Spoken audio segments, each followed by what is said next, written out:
Côte d'Ivoire. Début de l'opération Licorne. Nous sommes en 2003. Les faits nouveaux sont les suivants. 2 sont morts, 1 plus jeune, retenu par un groupe de 4 rebelles.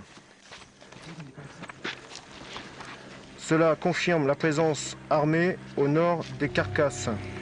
Mission pour nous reconnaître le village qui se trouve direction Montbras, 100 mètres en nord. Et on ratisse le village. Depuis des mois, le pays a sombré dans un conflit meurtrier. Et comme souvent, nous nous retrouvons en première ligne. Une fois de plus, nous sommes au cœur des événements qui agitent le monde. Notre quotidien depuis plus d'un demi-siècle.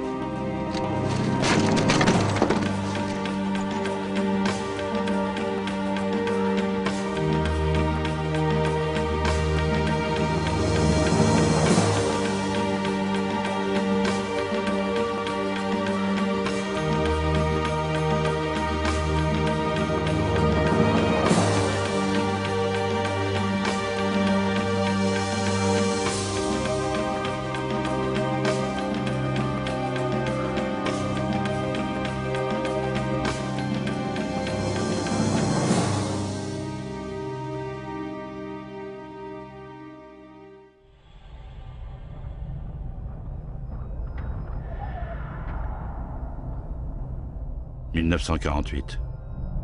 L'Indochine est notre premier théâtre d'opération. Plusieurs d'entre nous rejoignent le lieutenant Morin et la compagnie parachutiste du 3e REI. De nos premiers sauts et de nos premiers combats, nous garderons une légitime fierté, celle des pionniers.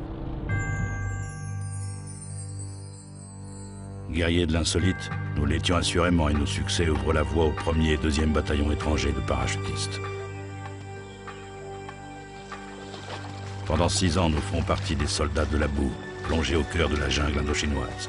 À notre adversaire redoutable, nous rendons coup pour coup. Près de la source de Koksa, notre patron, le chef de bataillon Segretin, tombe. Une poignée de survivants revient de l'enfer. Puis ce sera Nassan, et bien d'autres combats encore. Et ce jour triste, sans Mousson, qui effacera à sa manière le chef d'escadron Rafali. Il partira le fanion sur le cœur. Sa manière de nous dire « Continuez ». À Dien Bien Phu, la lutte se fera à 1 contre 1000. Une lutte inégale dans ce chaudron chauffé à blanc, assommé par l'acier chinois, renversé par une multitude de combattants fanatisés. Côte à côte, nos bataillons, comme tous nos camarades, vont combattre jusqu'au dernier. De la jungle verte, nous retirons nos premières gloires. Nous pansons les plaies qui peuvent guérir et laissons les autres se débrouiller. Il est temps de rembarquer.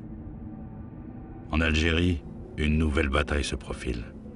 Ce n'est pas encore la guerre, mais elle nous attend. 1954, Algérie. Nous les avions à peine vus, ces djebels tourmentés. Ils vont devenir nos compagnons, nos ennemis, et parfois nos demeures éternelles. Désormais, sous l'appellation de 1er et 2e régiment étranger de parachutistes, nous reprenons l'entraînement.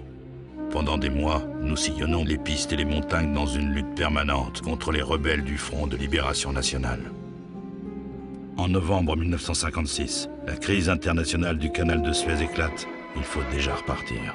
Un nouveau conflit entre l'Égypte et Israël vient de surgir. Il remet en cause la paix et la sécurité dans le monde entier.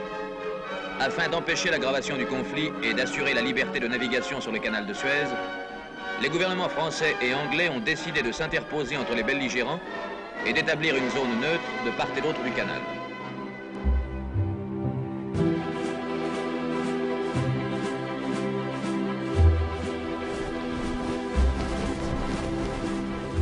L'opération Mousquetaire est un succès militaire total. Nous débarquons en Égypte, à Port Saïd et Port Fouad, pour rendre son statut international au canal nationalisé par le président Nasser.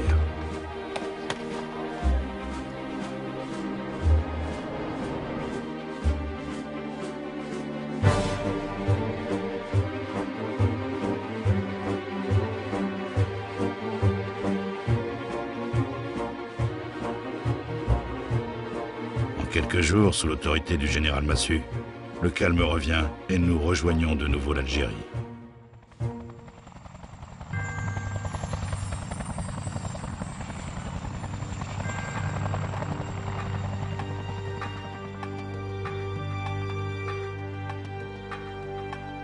La guerre d'Algérie sera meurtrière pour les hommes, mais aussi pour les cœurs.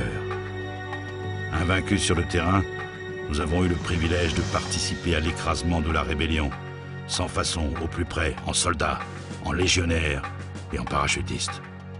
Le lieutenant-colonel Jean-Pierre le paiera de sa vie. C'est notre 3e chef de corps qui meurt au combat.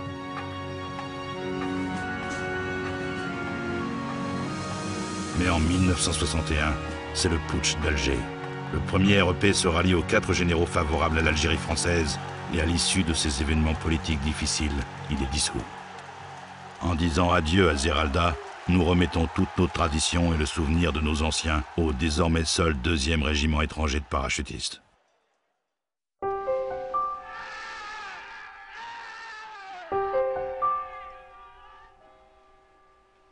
En juin 1967, nous quittons définitivement l'Algérie pour nous installer en Corse, à Calvi. Le camp Rafali sera notre camp de base pour toutes les opérations qui suivront.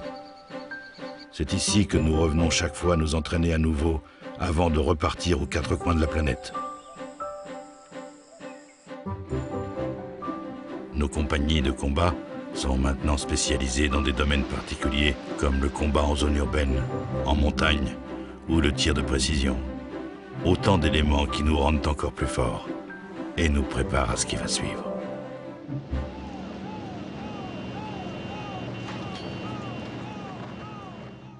En 1978, la mission sur Kolwezi au Zaïre nous place au cœur d'un événement au retentissement international. Parachutés sur la ville, nous libérons en à peine 48 heures des milliers d'otages aux mains des rebelles, au prix de 5 tués dans nos rangs. Nous n'avons jamais refait un tel exploit depuis, mais grâce à cette intervention, le monde entier connaît alors la couleur de nos bérets, et nous recevons notre 7e citation à l'ordre de l'armée.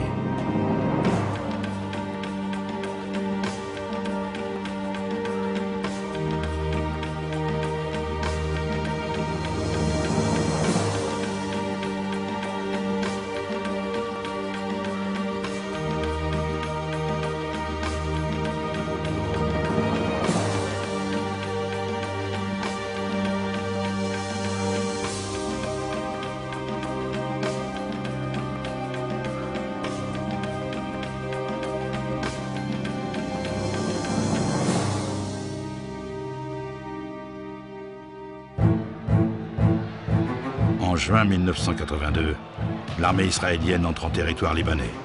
À la demande du gouvernement du Liban, la France lance l'opération Épaulard et participe à la force internationale d'interposition, prise entre les 30 000 combattants israéliens et les 9 000 Palestiniens. Pour nous, il s'agit d'assurer ainsi la protection des Palestiniens qui quittent leur position à Beyrouth et aider leur leader Arafat à sortir de la ville. Les hommes du 2e REP, insensibles aux acclamations et à la pagaille indescriptible autour des combattants palestiniens, redoublent de vigilance.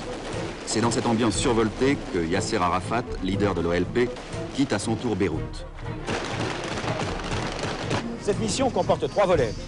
Le premier, assurer l'évacuation dans la dignité et la sécurité des combattants palestiniens et syriens. Assurer la sécurité de la population de Beyrouth, aider le gouvernement libanais à reprendre en charge les destinées de Beyrouth-Ouest.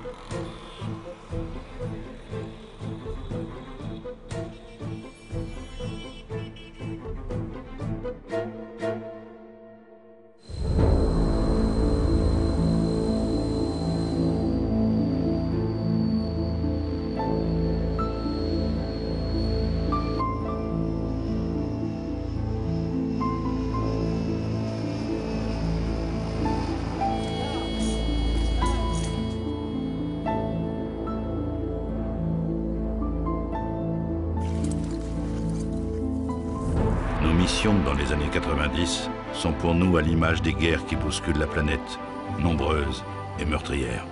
Nous suivre, c'est aller à la rencontre d'un monde qui s'agite perpétuellement et dont nous connaissons maintenant toutes les faiblesses. Tchad, Gabon, Irak, Bosnie, Somalie, Kosovo, Congo, Centrafrique. Pas un jour sans entendre le fracas des armes ou le bruit du vent dans les suspentes de nos parachutes. Pas un mois sans un entraînement intensif dans les montagnes de la Corse, ou dans le désert africain. Pas une année sans notre intervention, au nom de la France ou sous mandat de l'ONU.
Allez, encore, tire un coup là.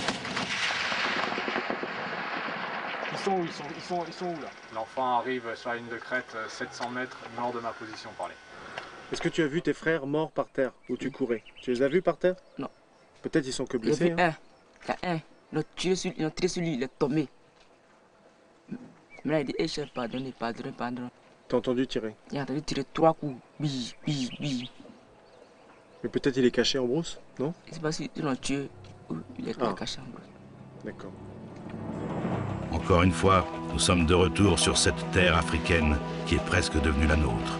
Cette opération en Côte d'Ivoire n'est finalement que la dernière d'une longue liste. Nous ne savons pas de quoi demain sera fait. Nous savons juste que nous serons certainement sur une terre différente, au cœur d'une autre guerre. Fidèle en tout cas à cette devise qui guide nos pas depuis toujours, Mort Majorum.